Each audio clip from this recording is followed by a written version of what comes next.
അസ്സലാമലൈക്കും. ഇന്ന് വൈകുന്നേരത്തെ വിശേഷങ്ങളാണ് കേട്ടോ ഞാൻ പറയാൻ പോണത്. അപ്പോൾ രാവിലത്തെ പണികളൊക്കെ കഴിഞ്ഞിട്ട് ഞാൻ എൻ്റെ റിനുവും കൂടെ നന്നായി കിടന്നുറങ്ങിയിട്ടോ. അപ്പോൾ ഒരാഴ്ച വിരുന്നേരമൊക്കെ ഉണ്ടായിരുന്നു. അപ്പോൾ അതിൻ്റെ തിരക്കും ഒക്കെ ആയപ്പോൾ ഭയങ്കര ടയേർഡ്. എല്ലാവരും പോയി. അപ്പോൾ ഇന്ന് ഭയങ്കര ടയേർഡ്. അപ്പോൾ ഞാൻ റിനുവും കൂടെ ഒരു ഉച്ചയ്ക്ക് ഒന്ന് കിടന്നുറങ്ങിയതാണ് കേട്ടോ. എണീറ്റത് വൈകുന്നേരം 4-5 മണിയൊക്കെ ആയിട്ടോ. എണീറ്റ് കഴിഞ്ഞിട്ടാണ് ഞങ്ങൾ ചോറൊക്കെ കഴിച്ച് ഞാൻ എൻ്റെ റിനു ചോറൊക്കെ കഴിച്ചിട്ട് പിന്നെ എനിക്കൊരു കാലി ചായ കുടിക്കാൻ തോന്നിയിട്ട് അപ്പം ഞാനൊരു ചായയും വെച്ച് കുടിച്ചിട്ട് പാത്രങ്ങൾ ചോറിൻ്റെ പാത്രം കറിയൊക്കെ ഒഴിച്ച് ചായ വെച്ച പാത്രമൊക്കെ കഴുകി വെച്ചിട്ട് അടുക്കളയൊക്കെ ഒന്ന് വൃത്തിയാക്കിയിട്ടോ. പിന്നെ ഭയങ്കര ടയേർഡ്, എണീക്കാനേ വയ്യ.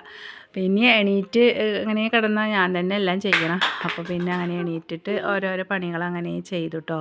അപ്പോൾ അടുക്കളയൊക്കെ വൃത്തിയാക്കി കഴിഞ്ഞിട്ട് പിന്നെ ഉള്ളൊക്കെ ഒന്ന് അടിച്ചു വാരാനുണ്ടായിരുന്നു. പിന്നെ അതൊക്കെ ഉള്ളൊക്കെ അടിച്ചു വാരി പുറമൊക്കെ അടിച്ചു വാരി. അപ്പോൾ എൻ്റെ വീഡിയോ ആദ്യമായിട്ട് കാണുന്നവരാണെങ്കിൽ എന്നെ ഒന്ന് സബ്സ്ക്രൈബ് ചെയ്തൊന്ന് സപ്പോർട്ട് ചെയ്യണം കേട്ടോ. അപ്പോൾ അങ്ങനെ മുറ്റമൊക്കെ അടിച്ചു വാരിയിട്ട് കുറച്ച് ചെടികളൊക്കെ ഉണ്ട്. അപ്പോൾ അതിലൊക്കെ കുറച്ച് വെള്ളമൊക്കെ നനച്ച് പിന്നെ എൻ്റെ റിനുവിനെ കുളിപ്പിച്ച് കൊടുക്കണം.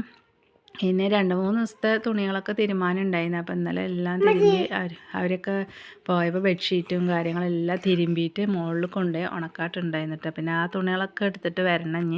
പിന്നെ മടക്കി വെക്കണം ഒക്കെ പണികളുണ്ട് കേട്ടോ. അപ്പോൾ പിന്നെ അങ്ങനെ തുണികളൊക്കെ എടുത്ത് വെച്ച് റീനു അവിടെ കളിച്ചുകൊണ്ടിരിക്കുകയാണ് കേട്ടോ. അപ്പോൾ തൊട്ടവീട്ടത്തെ ഒരു കുട്ടീൻ്റെ അവൻ്റെ അടുത്ത് സംസാരിച്ച് അവിടെ ഇരുന്ന് കളിച്ചുകൊണ്ടിരിക്കുകയാണ് കേട്ടോ. പിന്നെ ഞാൻ നാളേക്കുള്ള തേങ്ങകളൊക്കെ കുറച്ച് പൊളിച്ച് വെച്ചിട്ടുണ്ടായിരുന്നു. പിന്നെ രാത്രിക്ക് ടിഫിൻ ഉണ്ടാക്കണം. പിന്നെ ഇങ്ങനെയൊക്കെയാണ് കേട്ടോ എൻ്റെ വൈകുന്നേരത്തെ വിശേഷങ്ങൾ. ഇന്നത്തെ വീഡിയോ ഇത്രയേ ഉള്ളൂ. എൻ്റെ വീഡിയോ ഇഷ്ടപ്പെട്ട എന്നെ സപ്പോർട്ട്